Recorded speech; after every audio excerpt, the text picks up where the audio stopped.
Hello everyone, welcome to YouTube channel banking with her. ये video descriptive के लिए है और डिस्क्रिप्टिव में दो चीज़ें आती हैं, एक लेटर और एक ऐसे। लेटर में फॉर्मल लेटर और इनफॉर्मल लेटर, और वहाँ पे ऐसा कुछ मेंशन नहीं होता कि ये फॉर्मल लेटर है, ये इनफॉर्मल लेटर है। वहाँ हमें खुद पढ़ने से पता चलता है।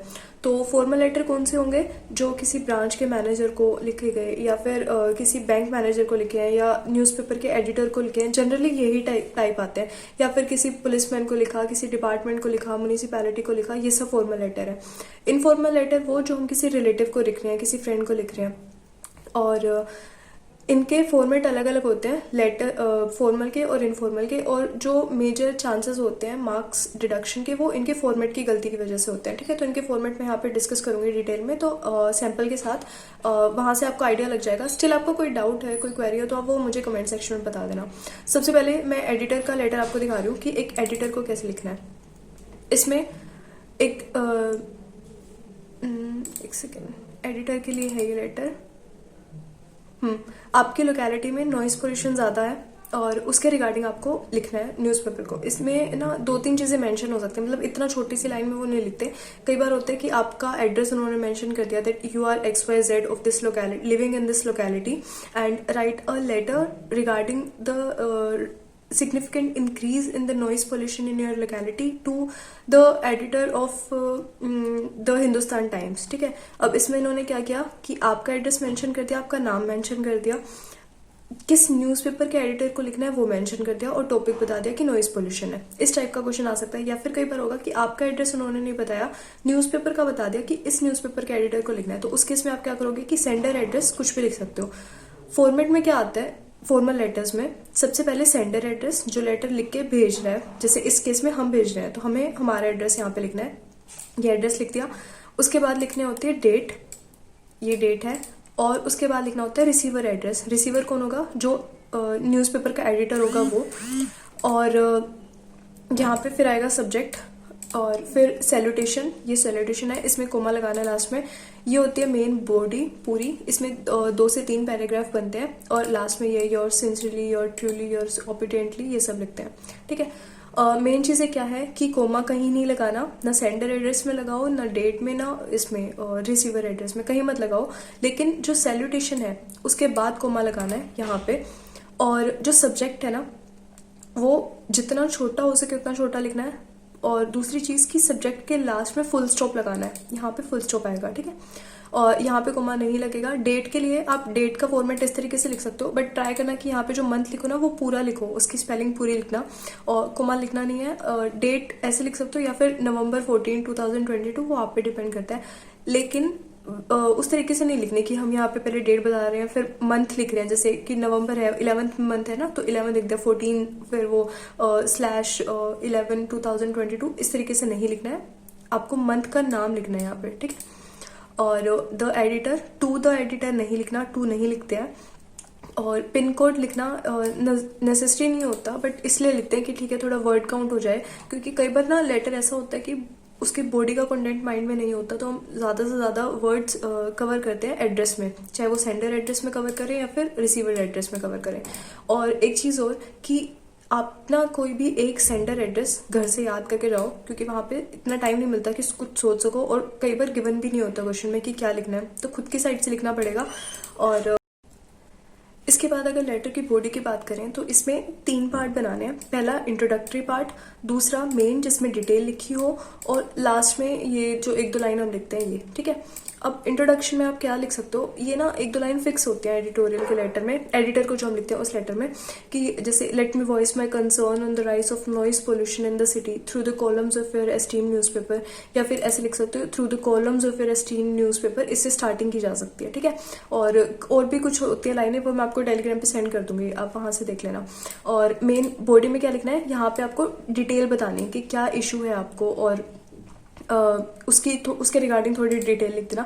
इंट्रोडक्टरी पार्ट में ना 2 लाइनें सफिशिएंट होती है, ट्राई करना कि बहुत ज्यादा लाइनें इसमें मत लिखो, डिटेल में आप अच्छे से बता देना पूरा। और लास्ट में एक पैराग्राफ में क्या होगा कि एक आपने कंक्लूड कर दिया कि क्या क्या स्टेप लिए जा सकते हैं, या कुछ बेटर क्या हो सकता है, उस प्रॉब्लम का सोल्यूशन क्या हो सकता है। इसके बाद लास्ट में ये line, that I hope this article will find a suitable place in your esteem newspaper. ये लाइन कॉमन है, जितने भी लेटर हम एडिटर को लिखते हैं उसमें हम ये लाइन यूज कर सकते हैं। लास्ट में फिर योर सिंसियरली, और जो भी नाम गिवन हो वो लिख दो, या फिर एक कोई भी डिसेंट नेम आप अपनी साइड से यहाँ पे लिख सकते हो। दोबारा एड्रेस नहीं लिखना, सिग्नेचर वगैरह कुछ नहीं लिखना होता है यहाँ पे, सिर्फ आपका नाम लिख के छोड़ दो, ठीक है। ये हो गया एडिटर को।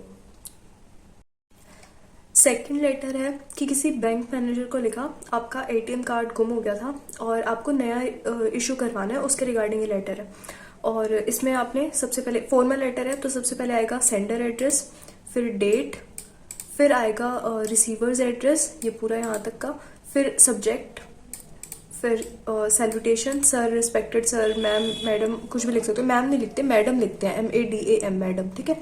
उसके बाद ये थोड़ा इंट्रोडक्शन, फिर ये यहाँ पे थोड़ी डिटेल जो भी कंसर्न है उसके रिगार्डिंग, और लास्ट में ये योर सिंसियरली और नाम आ गया। अब इसमें क्या है कि देखो मैंने कोमा नहीं लगाया, कोमा नहीं लगाना है आपको कहीं पे भी। और दूसरा डेट का फॉर्मेट मैं आपको बता चुकी हूँ। ये रिसीवर एड्रेस, इसमें भी कहीं कोमा नहीं आएगा। और the branch manager, the bank manager लिखना है यहाँ पे, टू द बैंक मैनेजर नहीं लिखना। State bank of India, bank का नाम हो गया, ये एड्रेस में ही है इंक्लूडेड पूरा, ये पिन कोड हो गया। और सब्जेक्ट छोटा लिखा है और लास्ट में फुल स्टॉप लगाना है। फिर सर, सैल्यूटेशन है ये, इसमें कोमा आएगा लास्ट में सैल्यूटेशन लिखने के बाद। फिर आई एम राधा, कुछ भी नाम लिख दो, XYZ कुछ भी। Holding a saving account, bearing account number this, random कुछ भी account number, in your esteemed bank for past 5 years, ठीक है। ये लाइन कॉमन है, जब भी कोई बैंक मैनेजर, ब्रांच मैनेजर को लिखो तो आप एज इट इज ये लाइन लिख सकते हो। आई वुड लाइक टू, अब किस चीज के लिए लिख रहे हो वो थोड़ा सा एक इंट्रोडक्शन आपने यहाँ पे दे दिया कि मेरे को अपना एटीएम इशू करवाना है यहाँ पे, ठीक है। मेरा गुम हो गया था, मुझे अपना री इशू करवाना है। My current ATM card got damaged as I try to place it in a cramped space in my wallet. आपने क्या किया, थोड़ा डिटेल बता दी कि आपका एटीएम खराब कैसे हुआ था, as it is not working now, so I need a new ATM so that I can continue my ATM services, following are my account and card details. अब देखो वैसे तो आपने ना अपने अकाउंट की जो है डिटेल दे चुके हो, आप पहले आपका नाम आपने बता दिया और अपना अकाउंट नंबर आप ऊपर बता चुके हो। लेकिन अगर आपको लगता है कि वर्ड काउंट कम है आपके पास, आपको और बहुत ज्यादा कंटेंट माइंड में नहीं आ रहा है, तो आप फिर से अपना account holder name, account number लिख सकते हो। और अगर आपको लग रहा है कि नहीं ऑलरेडी वर्ड काउंट ज्यादा हो रहा है, तो आप यहाँ पे क्या लिखो, following are my card details. उसके बाद अपना डैमेज्ड कार्ड नंबर, सिर्फ ये लिख दो, ये दोनों चीजें मत लिखना। फिर you can debit charges from my bank account for this, and here I have enclose my damage debit card along with this letter, कि इसके साथ मैंने अपना जो डैमेज कार्ड है वो भी अटैच किया है। And I request you to reissue ATM card at the earliest, ठीक है। फिर योर सिंसियरली XYZ। ये हो गया जो हमने बैंक मैनेजर को लिखा था। आप इसका स्क्रीनशॉट ले सकते हो या फिर खुद एक बार लिख लेना, थोड़ा कॉन्फिडेंस बूस्ट हो जाएगा उससे। थर्ड जो लेटर है वो इनफॉर्मल लेटर है कि आप किसी हॉस्टल में आपने किया है, हॉस्टल में आपको सेपरेट रूम मिल गया, तो उसके रिगार्डिंग आप अपने फादर को या अपने फैमिली में आप किसी को इन्फॉर्म कर रहे हो, ठीक है। अब इसमें क्या आएगा, सेंडर एड्रेस, जैसे फॉर्मल लेटर में आया था कि सबसे पहले सेंडर एड्रेस आ गया, उसके बाद डेट, यहाँ तक सेम है सब कुछ। अब यहाँ पे डायरेक्ट सैल्यूटेशन आ जाएगी, dear father, dear mother, dear brother, dear friend, जो भी जिनका भी आप नाम लिखो यहाँ पे वो लिखना है। अब इसमें क्या नहीं आया, इसमें सब्जेक्ट नहीं आया, इसमें रिसीवर एड्रेस नहीं आया। ये फर्क है फॉर्मल और इनफॉर्मल के फॉर्मेट में, ध्यान रखना। यहाँ पे भी कहीं कोमा नहीं लगाना, सैल्यूटेशन में आपको कोमा लगाना है, डेट का फॉर्मेट सेम वैसे ही रखना है। ये हो गया, थोड़ा सा इंट्रोडक्शन दे दिया, उसके बाद ये डिटेल बता दिया आपने कि ठीक है अपना हॉस्टल में नया रूम मिल गया, हॉस्टल भी अच्छा है, हेल्दी फूड है, ठीक है, अलग अलग जो भी गेम खेलने को मिलते हैं यहाँ पे, ये सब बता दिया। उसके बाद लास्ट में प्लीज कन्वे माई रिस्पेक्ट और my love etcetera and your loving daughter son, जो भी आपको लिखना है, आपका नाम अगर मेंशन है तो एज इट इज लिखना, वरना अपनी साइड से कोई भी डिसेंट नेम आप लिख सकते हो, या फिर ABC XYZ कुछ भी लिख सकते हो। ये है इनफॉर्मल लेटर, ठीक है। और जनरली हम एग्जाम में प्रेफर करते हैं कि फॉर्मल लेटर लिखें, क्योंकि उसमें एड्रेस में काफी कंटेंट कवर हो जाता है, तो बॉडी में थोड़ा कम लिखना पड़ता है। लेकिन इनफॉर्मल लेटर में क्या है कि एड्रेस, जैसे रिसीवर एड्रेस नहीं आया, सब्जेक्ट नहीं आया, तो ज्यादा कंटेंट हमें बॉडी में लिखना पड़ेगा, ठीक है। बट आप पे डिपेंड करता है, कई बार इनफॉर्मल लेटर ईजी आता है as compare to formal letter, तो वहाँ पे देख लेना, कोई ज़रूरी नहीं है। और ऐसा बिल्कुल भी नहीं है कि अगर आप कोई फॉर्मल लेटर, कोई बैंक मैनेजर, ब्रांच मैनेजर का लेटर आप अटेम्प्ट करके आ रहे हो तो आपको ज़्यादा मार्क्स मिलेंगे। ऐसा कुछ नहीं होता। फॉर्मल करो, इनफॉर्मल करो, मेन चीज़ है कोई ग्रामर की मिस्टेक ना हो, कोई टेंस की मिस्टेक ना हो उसके अंदर, ठीक है, और कोई स्पेलिंग एरर ना हो। बिल्कुल नॉर्मल लैंग्वेज यूज़ करनी है, कोई फैंसी वर्ड्स नहीं यूज़ करने हैं आपको। और प्रैक्टिस के लिए मैं ट्राई करूँगी कि कोई पीडीएफ आपको टेलीग्राम पे भेज दूँ। ऐसे में ना, अब एक चीज़ और मुझे आपको बतानी थी कि एक्चुअल में जब हम लिखते हैं ना एग्जाम में, तो ऐसे चीज़ें नहीं आती। जैसे होता है ना कि मैंने आपको एक लेटर में दिखाया था अभी, जैसे ये है, इसमें क्या है कि इतना इतना स्पेस दिख रहा है ना इसके बीच में, सेंटर के बीच में और डेट में, बट एक्चुअल एग्जामिनेशन में इतना स्पेस देखने को नहीं मिलता। वहां पे आपको सिर्फ एक ही बार एंटर प्रेस करना है, जितना स्पेस आएगा ठीक है, ठीक है, बार बार एंटर प्रेस नहीं करना। I think 2 bar enter press करने से तो कीबोर्ड ही लॉक हो जाता है, ऐसा कुछ होता है वहां पे। तो सिर्फ एक बार एंटर प्रेस करके छोड़ देना, वो अपने अकॉर्डिंग बाद में सेट हो जाएगा अपने आप। और टाइम निकालना कि आप स्पेलिंग चेक कर सको। एटलीस्ट जितना जल्दी आप लेटर टाइप करोगे उतना ज़्यादा टाइम आपको रीचेकिंग के लिए मिलेगा, और जितनी कम मिस्टेक होंगी ना उतने ज़्यादा अच्छे मार्क्स आएंगे, ठीक है।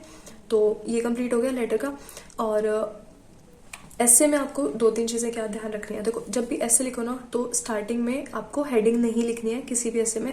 मान लो आपने A B C 3 ऑप्शन दिए हुए हैं ऐसे के लिए, आपने C ऑप्शन चूज किया, तो क्या करो, C लिख दो ऊपर स्टार्टिंग में, ठीक है। जैसे कि मान लो यहाँ पे मैं आपको दिखाती हूँ करके, यहाँ पे लिखना है, तो आप क्या करो, यहाँ पे C लिखा, और एक सेकेंड, यहाँ पे C लिखा आपने, और ये, और यहाँ से स्टार्ट कर दिया। उसके बाद अपना जो भी आपका ऐसे है डायरेक्ट वो स्टार्ट करना है, कोई हेडिंग लिखनी, कुछ नहीं लिखना, ठीक है। बोल्ड अंडरलाइन का तो कुछ ऑप्शन वहाँ पे होता ही नहीं है, डायरेक्टली अपना कुछ भी लिखो। जैसे जो भी आपने लेटर लिखा है वो लिखना स्टार्ट कर दिया। फिर सबसे पहले 3 पैराग्राफ बनाने हैं। पहला इंट्रोडक्शन का, पहले में आपको लिखना है इंट्रोडक्शन, ठीक है, पहले पैराग्राफ में। दूसरे में आपको लिखनी है डिटेल उसकी, और उसके बाद लास्ट में आपको लिखना है कंक्लूजन, ठीक है। ये 3 पैराग्राफ बनाने हैं। इंट्रोडक्शन में लिखनी है 3 से 4 लाइनें, इसमें आएंगी 3 से 4 लाइनें। और डिटेल में जितना ज़्यादा आप बता सको, जितनी ज़्यादा आपके पास इन्फॉर्मेशन हो। और कंक्लूजन में एट लास्ट आपको बताना है कि ठीक है क्या क्या रेमेडीज हो सकती हैं। अब मान लो कि कोई ऐसा टॉपिक आया जिसके बारे में आपको बहुत डिटेल नहीं पता, बट आपके पास ऑप्शन भी नहीं, आपको वही टॉपिक सिलेक्ट करना पड़ेगा, क्योंकि बाकी 2 टॉपिक्स का तो बिल्कुल भी नहीं पता, ठीक है। और मान लो कोई टॉपिक आ गया इलेक्ट्रॉनिक वेस्ट का आ गया, अब इसके बारे में ना बहुत ज़्यादा डिटेल में नहीं पता मान लो आपको, तो लिखना कैसे है। स्टार्टिंग में जो इंट्रोडक्शन में ना कुछ लाइनें तो आप जो टॉपिक लिखा होते हैं ना उसमें से उठा के एज इट इज़ बना के लिख दो, उसमें 1-2 वर्ड्स अपनी साइड से ऐड कर दो। और फिर जब लिखने लगोगे ना, तो देखो इलेक्ट्रॉनिक वेस्ट से हमें पता है कि ग्लोबल वार्मिंग होती है, ठीक है। ग्लोबल वार्मिंग के लिए पेरिस एग्रीमेंट साइन हुआ था। वहाँ पे क्या है, कंट्रीज ने डिसाइड किया था कि 1.5 डिग्री से ज़्यादा टेम्परेचर नहीं जाना चाहिए। अब उसको कुछ कंट्रीज मीट कर पा रही है उस टारगेट को, कुछ नहीं कर पा रही है। और लोगों में भी अवेयरनेस होनी चाहिए कि ठीक है। और दूसरा आप एक चीज़ मेंशन कर सकते हो कि बहुत ज़्यादा टेक्नोलॉजिकल चेंजेस बहुत जल्दी आते हैं, बहुत जल्दी अपडेटेड वर्जन आते हैं मोबाइल के, लैपटॉप के, तो लोगों में क्रेज होता है कि हम ठीक है अब हम नया वर्जन लें, ठीक है। ये सब चीज़ें नहीं होनी चाहिए, थोड़ा कंट्रोल होना चाहिए। ऐसे मतलब कुछ भी आप अपने जो है उससे रिलेटेड, प्रॉब्लम से रिलेटेड डिटेल में लिख सकते हो। अब जब कंक्लूजन लिखने लगोगे ना, तो इन चीज, अब आपने प्रॉब्लम बता दी, कंक्लूजन में लिखना है सॉल्यूशन, कि आपको क्या लगता है, क्या सजेशंस हैं आपकी साइड से। जब भी कोई टॉपिक लिखो ना, तो ट्राई करो ना आप उसकी पॉजिटिव साइड जाओ बहुत ज़्यादा, ना आप उसकी बहुत ज़्यादा नेगेटिव साइड जाओ। एक मिड पाथ आप सिलेक्ट करो कि ठीक है ये चीज़ें पॉजिटिव हैं, ये चीज़ें नेगेटिव हैं, और ये सजेशंस हैं उन नेगेटिव को करेक्ट करने के, ठीक है। यही है मेन पैराग्राफ और इसमें ऐसे में। और स्टिल आपकी कोई क्वेरी है, कोई डाउट है, तो आप मुझे वो कमेंट सेक्शन में बता देना, और या फिर आप टेलीग्राम पे चैनल पे आप मुझे मैसेज कर देना, ठीक है। और सैम्पल मैंने भेजा हुआ फॉर्मेट तो वैसे भेजा था मैंने लेटर का, फॉर्मल का और इनफॉर्मल दोनों का, वो दोबारा मैं रिसेंड कर दूंगी। और कोई अगर मुझे पीडीएफ मिलती है सैम्पल की ऐसे या लेटर की, तो वो मैं आपको टेलीग्राम पे सेंड कर दूंगी, ठीक है। आई होप आपके डाउट्स क्लियर होंगे। And if you like the video, to like, share and subscribe. Thanks for watching.